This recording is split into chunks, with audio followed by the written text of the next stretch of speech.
امید کرتے ہیں کہ بچوں آپ خیریت سے ہوں گے۔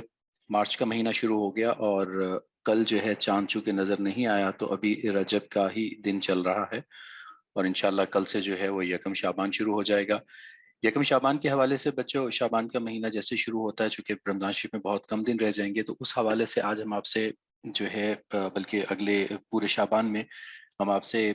رمضان شریف کے متعلق احادیث شیئر کریں گے، اور یہ شیئر کرتے رہیں گے رمضان کے آخر تک، تاکہ رمضان میں کیا ہمیں کام کرنے ہیں، کون سے ڈوز ہیں اور کون سے ڈونٹس ہیں، کس چیز سے بچنا ہے، کس چیز پہ عمل کرنا ہے، اس کا اندازہ ہو جائے۔ شروع کرتے ہیں بچوں آج کا پروگرام۔ یہ ایک بہت تفصیلی حدیث ہے جو کہ شعبان کے شروع میں رسول پاک صلی اللہ علیہ وسلم نے خطاب فرمایا اپنے صحابہ کرام سے۔ اس کی پہلے ہم اردو ترجمہ دیکھتے ہیں اور پھر ہم اس کے ویریس ڈفرنٹ پارٹس جو ہیں وہ اس کو سمجھنے کی کوشش کریں گے۔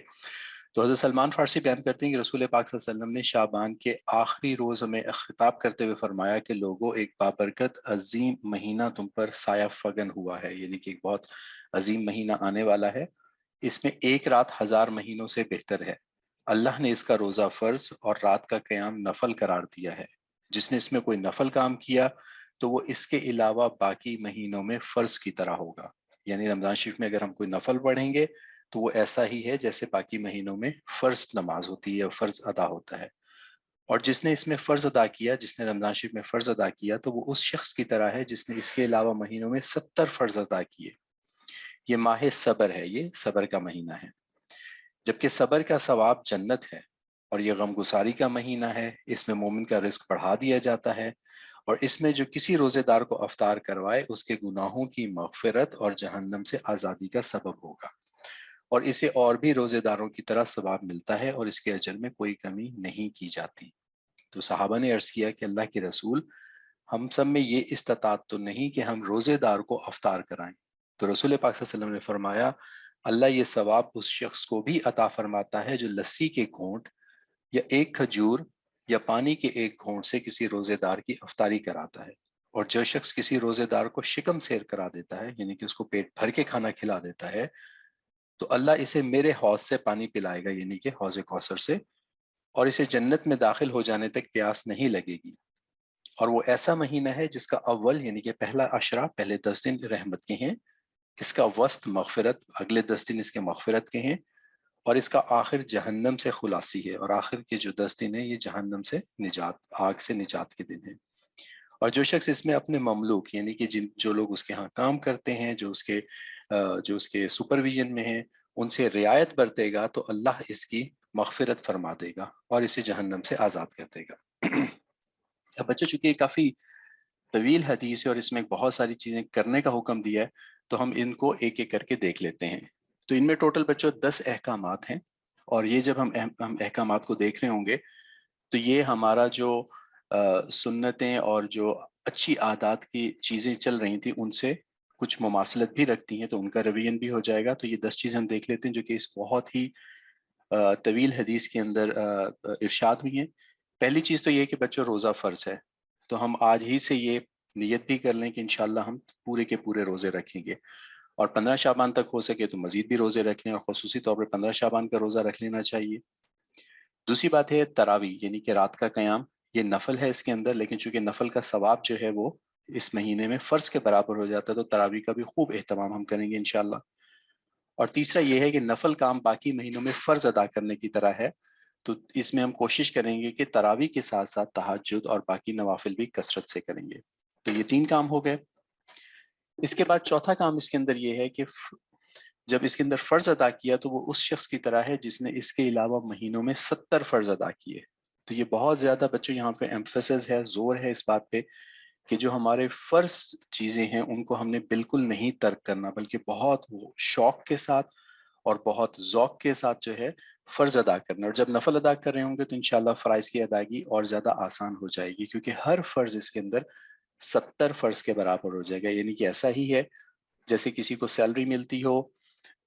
$1 یا 1 روپی اور اس کو 70 ملنا شروع ہو جائیں، تو اس سے بھی زیادہ یہ اس سے فائدہ مند ہے۔ تو ہمیں پوری کوشش کرنی ہے، ہم آج ہی سے نیت کر لیں، پروگرام بنا لیں، پلان کر لیں کہ انشاءاللہ رمضان کی تمام فرض نمازیں اور تمام دیگر فرائض جیسے روزہ رکھنا ہے، یہ پورے کا پورا ہم ادا کریں گے اور اس کے لیے ہم ذہنی طور کے اوپر تیار رہیں گے انشاءاللہ۔ پانچویں چیز بچوں اس حدیث شریف میں آئیے کہ ماہ صبر ہے اور صبر کا ثواب جنت ہے۔ اس کا کیا مطلب ہے کہ جب روزہ رکھیں گے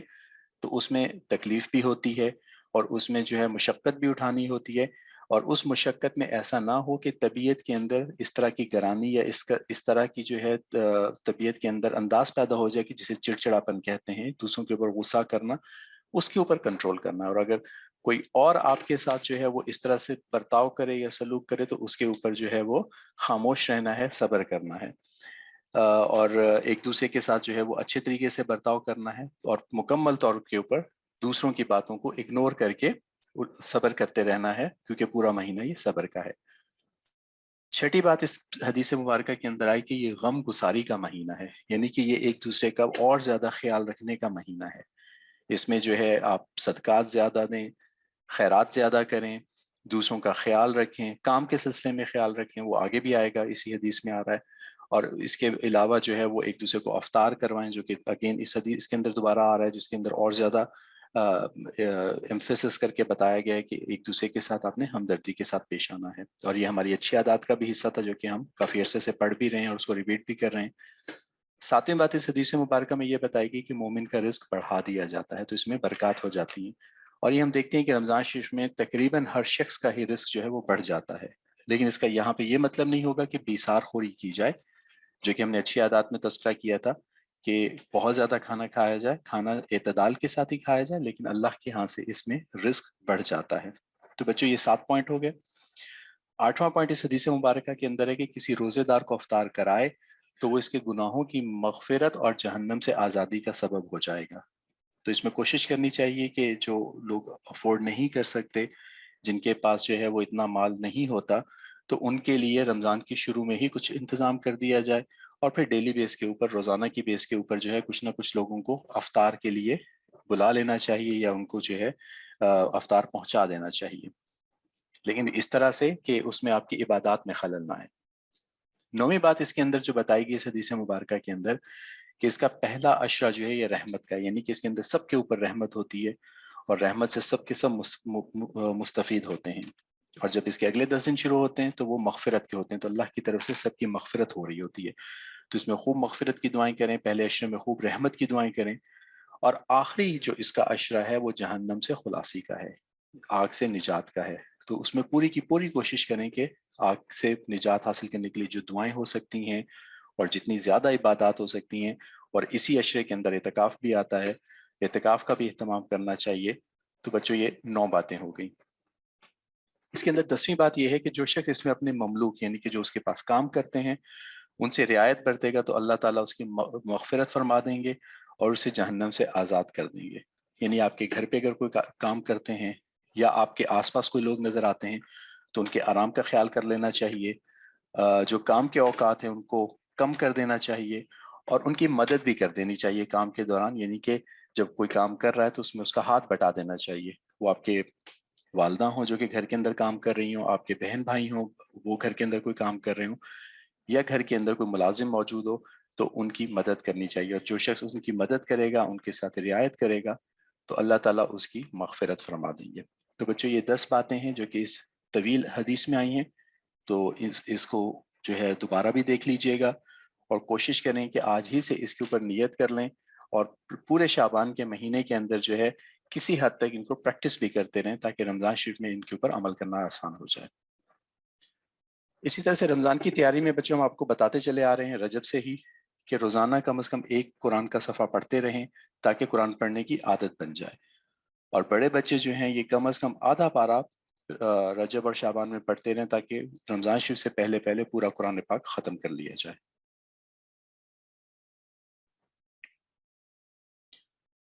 اب بچوں ہمارا روٹین کا سیشن سٹارٹ ہوتا ہے جس میں ہم مختصر دہرائی کریں گے، لیکن کچھ باتوں کی تو دہرائی پہلے ہی ہوگی جو کہ پہلے حدیث مبارکہ میں آ گئی تھی، اور اس کے ساتھ ساتھ آج کی کہانی کے بعد ہم دیکھیں گے کہ اللہ سے محبت ہو تو ہر وقت اللہ کی یاد رہتی ہے۔ اب اس کے لیے کیا ایسے ہم پریکٹیکل سٹیپس بھی لے سکتے ہیں، کون سے ایسے کام کر سکتے ہیں کہ اللہ کی یاد ہر وقت ہمارے ساتھ رہے، تو اس کے اوپر ہم بات کریں گے، اور اللہ ہماری ضرورتوں کے لیے کافی ہے، کہ اللہ ہی جو ہے وہ ہماری تمام ضرورتیں پورے کرنے والا، تو اللہ کی طرف رجوع ہونا چاہیے.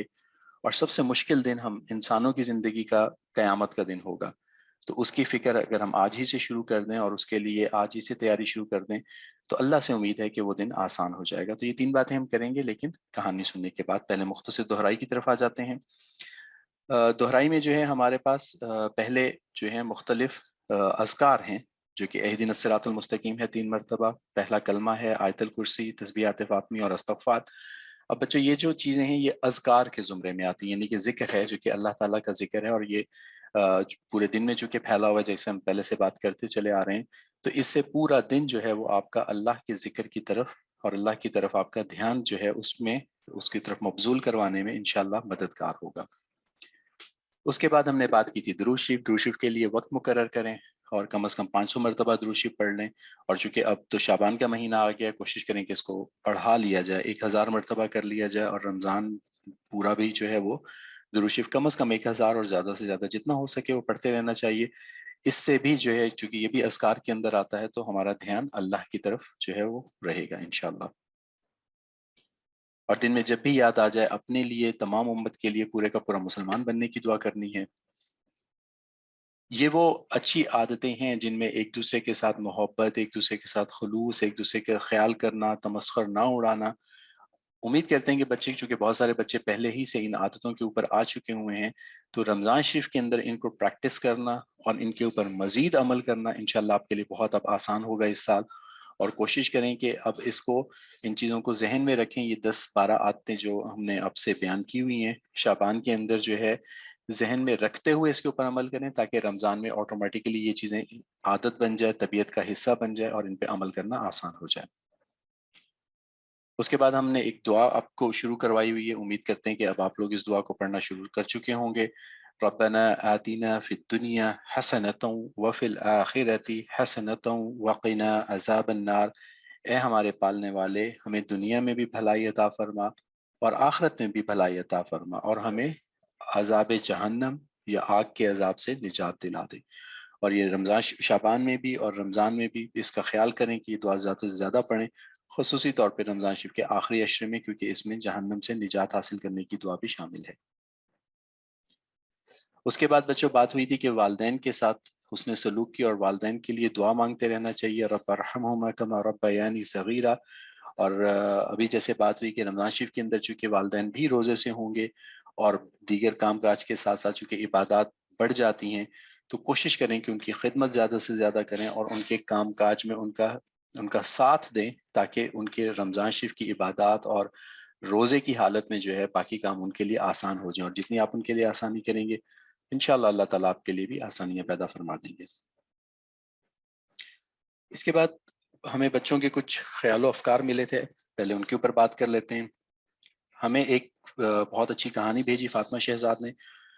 جو کہ غصے کے اوپر تھی. کہ غصہ جو ہے اس کے، ایک بچہ ہے جس کو بہت زیادہ غصہ آتا ہے، اور اس کو غصے کے کم کرنے کے لیے اس کے والد نے، بچے کے والد نے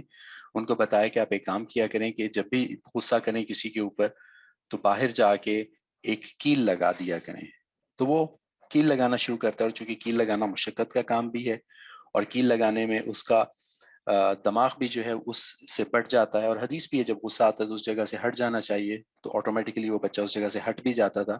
تو آہستہ آہستہ اس کو غصے پہ قابو پانا آ گیا، اور اس کے وہ کیل لگانے کی تعداد جو ڈیلی پہلے 35 یا 37 سے شروع ہوئی، وہ آہستہ آہستہ کم ہوتی چلی گئی. اور پھر جب وہ اس کے غصے پہ اس نے قابو پا لیا تو ایک دن اس کے والد نے پھر اسے کہا کہ اب یہ سارے کیل نکالو. جب اس نے وہ سارے کیل نکالے تو وہاں پہ چھوٹے چھوٹے سوراخ بن چکے تھے. تو پھر ان کے والد نے ان کو بہت اچھا سبق دیا کہ دیکھو غصے کی معافی بھی مانگو اور غصہ معاف بھی اگلے کر دیں، تو اس کے باوجود جو زبان کا زخم ہے یہ ہمیشہ رہتا ہے، جو کہ بہت زیادہ تکلیف دہ ہوتا ہے. تو بچوں اپنی زبان کے اوپر اور غصے کے اوپر قابو پانا چاہیے. اور فاطمہ شہزاد بہت شکریہ، بہت اچھی کہانی تھی اور اس سے ہمیں بہت زیادہ سبق ملے. اسی طرح سے فاطمہ شہزاد نے کچھ نعتیہ اشعار بھی ہمارے ساتھ شیئر کیے، جو کہ رسول پاک صلی اللہ علیہ وسلم کی مدحت میں ہیں، آپ کے ساتھ ہم شیئر کر رہے ہیں. بچوں اس کے ساتھ ہی ہم یہاں پہ تھوڑا سا بریک لیتے ہیں اور گور بھائی سے کہتے ہیں کہ سیدنا ابراہیم علیہ السلام کی جو کہانی چل رہی ہے اس میں مزید واقعات ہمیں سنائیں، اور پھر ہم اس کے اوپر بات کریں گے کہ اس کے اندر ہمارے اندر کیا اسباق ہے. تو جی گور بھائی.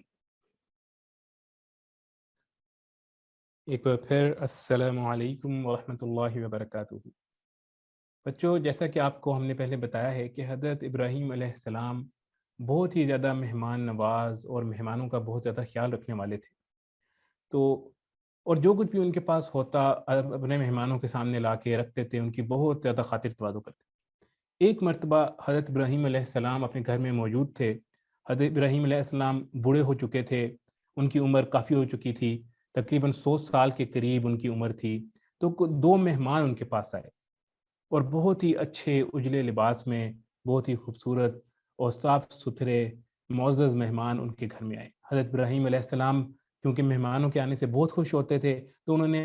ان مہمانوں کو بھی بہت زیادہ ویلکم کیا، اپنے گھر کے اندر لے کے گئے اور فوراً جا کے اپنی مہمانوں کی خاطر تواضع کے لیے حضرت ابراہیم علیہ السلام نے ایک گائے کا بچڑا لیا اور اس کو فوراً ذبح کیا تاکہ اپنے مہمانوں کی خاطر کر سکیں اور ان کو بہترین کھانا دے سکیں۔ گائے کا بچڑا ذبح کرنے کے بعد حضرت ابراہیم علیہ السلام نے اس کا بہترین کھانا بنوا کے اور اپنے مہمانوں کے سامنے پیش کیا۔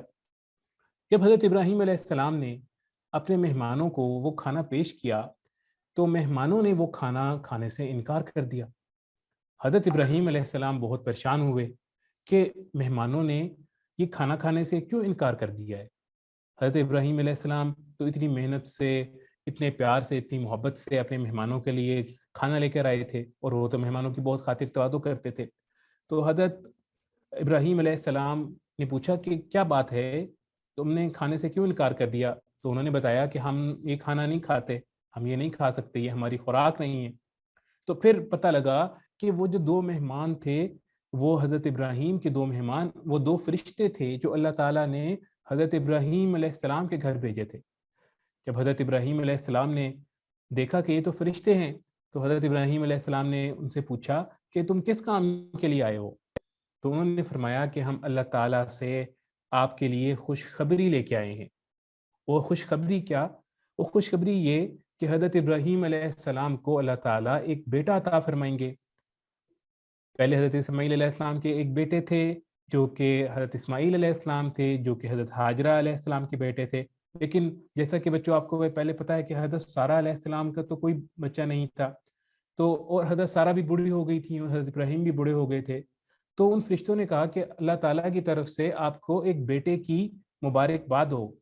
تو حضرت ابراہیم علیہ السلام نے کہا کہ میں تو بوڑھا ہو گیا ہوں اور میری بیوی بھی بوڑھی ہو گئی ہے، تو بوڑھے لوگوں کے گھر تو بچے نہیں ہوتے، تو ہمارے گھر میں کس طرح بیبی آئے گا، ہمارے گھر میں کس طرح بیبی ہوگا؟ تو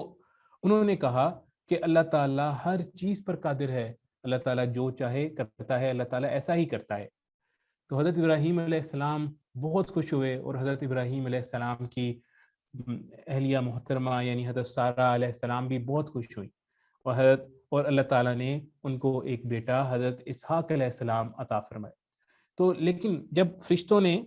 حضرت ابراہیم علیہ السلام کو یہ خوشخبری سنائی تو انہوں نے پوچھا کہ کیا بات ہے، مجھے تم سے کچھ خوف سا آ رہا ہے، کوئی اور کسی اور کام کے لیے بھی آئے ہو؟ کیونکہ عام طور پہ جب اللہ تعالیٰ فرشتوں کو بعض دفعہ بعض لوگوں کو عذاب دینے کے لیے بھی بھیجتا ہے، تو فرشتوں نے فرمایا کہ ہاں، ہمارا ایک اور کام بھی ہے، اور وہ کام ہے کہ ہم حضرت لوط علیہ السلام کی قوم کی طرف جائیں گے، اور وہ سرکش ہو رہے ہیں، ہمیں حکم ہوا ہے کہ ہم ان کو اوپر اللہ تعالیٰ کی طرف سے عذاب نازل کریں، تو ہم وہاں پر عذاب نازل کریں گے۔ تو حضرت ابراہیم علیہ السلام بڑے پریشان ہوئے کہ انہوں نے کہا کہ ان کے اندر جو حضرت لوط علیہ السلام بھی ہیں جو کہ اللہ کے پیغمبر اور بہت نیک بندے ہیں۔ تو فرشتوں نے کہا کہ ہمیں پتہ ہے اور اللہ تعالیٰ کو بھی پتہ ہے کہ اس کے اندر حضرت لوط علیہ السلام ہے، اللہ تعالیٰ حضرت لوط علیہ السلام اور ان کے ماننے والوں کو بچا لیں گے، اور جو لوگ اللہ تعالیٰ کی نافرمانی کر رہے ہیں، اللہ تعالیٰ کا حکم نہیں مان رہے، ان کے اوپر صرف اللہ تعالیٰ عذاب عطا فرمائیں گے۔ تو اس کے بعد حضرت ابراہیم علیہ السلام مطمئن ہو گئے، اور کچھ عرصے بعد حضرت ابراہیم علیہ السلام کے گھر میں ایک بہت ہی پیارے بیٹے ہوئے جن کا نام انہوں نے اسحاق رکھا، اور حضرت اسحاق علیہ السلام جب کچھ بڑے ہوئے تو ان کے ساتھ مل کے پھر حضرت ابراہیم علیہ السلام نے مسجد اقصیٰ کو پھر سے تعمیر کیا، اور حضرت اسحاق علیہ السلام سے آگے نسل چلی اور بہت سے انبیاء علیہ السلام آگے پیدا ہوئے، اور اس کے بعد حضرت ابراہیم علیہ السلام کی دوسرے بیٹے حضرت اسماعیل علیہ السلام سے آخر میں ہمارے نبی، ہمارے آخری نبی، ہمارے پیارے نبی حضرت محمد صلی اللہ علیہ وسلم پیدا ہوئے، اور یہی وجہ ہے کہ حضرت ابراہیم علیہ السلام کو ابو الانبیاء بھی کہا جاتا ہے، کیونکہ انہی سے آگے پھر سارے انبیاء کرام بھی آئے۔ تو بچوں یہ تھی حضرت ابراہیم علیہ السلام کی ہماری آج کی کہانی۔ اب میں ریکویسٹ کرتا ہوں عامر جواز صاحب سے کہ وہ ہمیں اس سے ملنے والے سبق کے بارے میں بتائیں۔ السلام علیکم ورحمۃ اللہ وبرکاتہ۔ وعلیکم السلام ورحمۃ اللہ وبرکاتہ۔ پیارے بچوں، سلسلہ چل رہا ہے قصص الانبیاء کے اندر سیدنا ابراہیم علیہ السلام کی حیات مبارکہ کا، اور ابھی آپ سن رہے تھے آپ کی مہمان نوازی، اور آپ کی مہمان نوازی کی وجہ سے پھر جو دیگر آپ کے ساتھ اللہ تعالیٰ نے برکات نصیب فرمائی ان کے بارے میں۔ بچوں، حضرت ابراہیم علیہ السلام جو ہے وہ آپ جانتے ہیں کہ ان کا لقب خلیل اللہ بھی ہے، یعنی کہ وہ اللہ کے دوست ہیں، اور اللہ کے دوست ہونے کی وجہ سے ان کا استحضار یا ان کا ہر وقت سوچ و فکر جو ہے وہ اللہ تعالیٰ کی طرف مبذول رہتا تھا، اللہ تعالیٰ کی طرف وہ متوجہ رہتے تھے، اور اس سلسلے میں وہ مہمان نوازی کرنی ہو، عبادات کرنی ہو، تو ہر طریقے سے وہ دیکھتے تھے کہ کس طرح سے جو ہے وہ اللہ تعالیٰ کو خوش رکھ سکتے ہیں۔ تو ابھی ہم مہمان نوازی کے بارے میں سن رہے تھے، تو بچوں مہمان نوازی کے پیچھے بھی مقصد جو ہے وہ یہی ہوتا تھا کہ اللہ تعالیٰ جو چونکہ مہمانوں کو کھانا کھلانے پہ خوش ہوتے ہیں، تو وہ اکیلے کوشش فرماتے تھے کہ کھانا نہ کھائیں بلکہ اپنے ساتھ کھانے میں کسی نہ کسی کو شریک کر دیں، اور اگر کوئی مہمان آ جاتا ہے اور کھانے کا وقت بھی نہیں ہے تو بہترین سے بہترین چیز مہمانوں کے لیے پیش کر دی جاتی تھی۔ یہ ساری باتیں اس لیے ہوتی تھی تاکہ اللہ تعالیٰ کا جو ہے وہ ایک طرح سے استحضار یا اللہ تعالیٰ کی جو ہے وہ ہر وقت یاد ان کے ذہن میں رہے۔ اور بچوں، اللہ سے محبت ہو تو ہر وقت اللہ کی یاد رہتی ہی ہے، اور پھر انسان جو ہے مختلف ہیلے بہانے ڈھونڈتا ہے کہ کس طرح سے جو ہے کوئی نہ کوئی ایسا کام کیا جائے جو کہ اللہ کو خوش کرنے کا سبب بنے، جیسے کہ سیدنا ابراہیم علیہ السلام نے اللہ تعالیٰ کو جو ہے وہ خوش کرنے کے لیے انہوں نے کوشش کی، اور اس کے بعد انہوں نے جو ہے اللہ تعالیٰ انہوں نے نہ صرف مہمانوں کا احترام بھی کرتے تھے بلکہ ہر وقت کوشش میں لگے رہتے تھے کہ کس طرح سے جو ہے وہ مہمانوں کو یا باقی کاموں کے اندر اللہ کے احکامات بجا لاتے ہیں۔ اب بچوں یہاں پہ بات یہ آتی ہے کہ اللہ سے محبت ہونی چاہیے اور اللہ کی یاد ہونی چاہیے، یہ تو کرنا چاہیے، لیکن کیسے کرنا چاہیے یہ ہم ابھی آپ کو بتا دیتے ہیں۔ تو دیکھیں بچوں، ذکر اور نماز ایک طریقہ ہے جو کہ اللہ کا استحضار، اللہ کی طرف متوجہ کرنے کا طریقہ بن جاتا، تو یہ تو آپ کو کرتے ہی رہنا ہے، اور اس کے اوپر ہم بات شروع سے ہی کرتے چلے آ رہے ہیں۔ آپ کو یاد ہوگا ایک سیشن کے اندر ہم نے بات کی تھی کائنات میں غور کرنے کے اوپر، اور قرآن پاک میں بھی آتا ہے جو کائنات کے اوپر غور کرتے ہیں وہ اللہ تعالیٰ کی یاد میں ہوتے ہیں، اور جو پھر کائنات کے اندر غور کرتے چلے جاتے ہیں ان کو پتہ چلتا ہے کہ اللہ تعالیٰ کتنے بڑے ہیں، تو وہ اللہ کی طرف متوجہ رہتے ہیں۔ اور تیسری بچوں سب سے امپورٹنٹ چیز جو ہے ہر ضرورت اللہ سے طلب کرنا، کہ آپ کو جب سیدنا ابراہیم علیہ السلام کی یہاں اولاد نہیں تھی تب بھی وہ اللہ سے مانگ رہے تھے، کوئی بھی مشکل پریشانی آتی تھی تب بھی وہ اللہ ہی کی طرف جو ہے وہ متوجہ ہو جاتے تھے، اور اس کے اوپر ہم اگلی سلائڈ پہ ایک اور بات بھی آپ کو بتائیں گے۔ تو ہر ضرورت کے وقت اللہ سے طلب کرنا، اب اس کو ہم کس طرح سے زندگی کے اندر لے کے آئیں، تو اس کے اندر ہم آپ کو ایک چھوٹی سی ٹپ دے دیتے ہیں، چھوٹا سا طریقہ بتا دیتے ہیں کہ جب کبھی آپ کوئی بھی کام کرنے لگیں، یعنی کہ جیسے کھیلنے لگیں، تو کھیل کے وقت جو ہے دل ہی دل میں اللہ کو یاد کر لیں کہ اللہ تعالیٰ آپ ہمارے لیے آسان کر دیں، مجھے اس میں جتوا دیں۔ ایگزام کے لیے بیٹھنے لگیں یا پڑھنے کے لیے بیٹھنے لگیں تو بھی اللہ سے کہیں کہ اللہ میری مدد فرما دیں۔ کھانا کھانے لگیں تو ذہن میں رکھیں کہ یہ کھانا اللہ نے جو ہے ہمیں مہیا کیا ہے، اور پھر اللہ تعالیٰ کے اوپر جو ہے اللہ تعالیٰ کی طرف جو ہے وہ متوجہ ہو کے تو اللہ کا شکر ادا کرنا چاہیے کہ اللہ کیسے آپ اچھے کھانے کھلاتے ہیں۔ اور اسی طرح جب سویا جائے تو اللہ تعالیٰ کو ذہن میں رکھے کہ ہم اللہ موجود ہیں، آیت الکرسی پڑھ لی، تسبیحات فاطمی پڑھ لی، اور اللہ کی ذات کریمی کو سوچتے سوچتے اگر آپ سو جاتے ہیں تو ہر وقت اللہ سے محبت آپ کے دل میں رہے گی، اور پھر جب صبح اٹھیں گے تو یقینی طور پہ اللہ تعالیٰ کی یاد آپ کے ذہن میں رہے گی۔ اب اسی کے اوپر بچوں ہم آپ کو ایک اور بات بھی بتاتے ہیں کہ دیکھیں اللہ ہماری تمام ضرورتوں کے لیے کافی ہے، اللہ تعالیٰ کی ذات کریمی جو ہے وہ ہماری تمام ضرورتوں کے لیے کافی ہے۔ آپ کو یاد ہوگا کہ سیدنا ابراہیم علیہ السلام کو جب آگ میں ڈالا جا رہا تھا تو اس وقت آپ اللہ کی طرف ہی متوجہ تھے، اور اس وقت آپ نے ایک بہت خوبصورت دعا بھی مانگی تھی، حسبنا اللہ و نعم الوکیل، کہ اللہ تعالیٰ ہی ہمارے لیے کافی ہیں، اور اس دعا مانگنے کی وجہ سے جو ہے وہ آگ ٹھنڈی ہو گئی تھی۔ تو یہ حسبی اللہ نعم الوکیل بھی ہے اور حسبنا اللہ نعم الوکیل بھی ہے۔ اور بچوں ہم نے اس دعا کے بہت زیادہ ثمرات دیکھے، جب میں خود کلاس 4-5 کے اندر تھا تو ہماری کلاس کے اندر بچے بہت کثرت سے یہ دعا پڑھا کرتے تھے، اس وقت ہم نے اپنے کلاس فیلوز سے سیکھی تھی، اور جب بھی کوئی پریشانی آتی تھی وہ کہتے تھے کہ بس یہ دعا پڑھ لی جائے تو پریشانی دور ہو جاتی، اور ہم دیکھتے تھے کہ پریشانیاں دور ہوتی تھی۔ تو کلاس 4-5 میں ہم نے اپنے دوستوں سے سیکھی اور بہت بعد میں پتہ چلا کہ یہ سیدنا ابراہیم علیہ السلام کی دعا تھی جب ان کو آگ کے اندر ڈالا گیا تھا. تو بچوں ہمیں جو ہے اور یہ دعا بھی ہم مانگ سکتے ہیں. تو اللہ ہماری ضرورتوں کے لیے کافی ہے. ایک تو اس کا ہمیں ہر وقت ذہن میں خیال رکھنا ہے، اور اگر پریشانی آئے تو اللہ کی طرف متوجہ ہو جانا چاہیے، جس میں سے ایک یہ دعا بھی ہے اس پریشانی کو دور کرنے کے لیے. اس کے بعد بچوں آخری بات آج کی یہ ہے کہ سب سے مشکل ترین دن جو ہماری زندگیوں کا، دیکھیں زندگی تو گزر رہی ہے بچوں اور یہ زندگی ختم بھی ہو جائے گی، لیکن سب سے مشکل ترین دن وہ ہوگا جب ہم اللہ کریم کے سامنے موجود ہوں گے، اور اس دن کی جو ہے ہمارا حساب کتاب کا دن ہوگا کہ ہم نے اپنی دنیا کیسے گزاری. تو بچوں اس کی فکر کرنی ہے ہمیں، اور اس کے مطابق ہمیں کام کرنے ہیں تاکہ ہمارا ہر دن جو ہے ہمارے آخرت کو بہتر کرتا چلا جائے.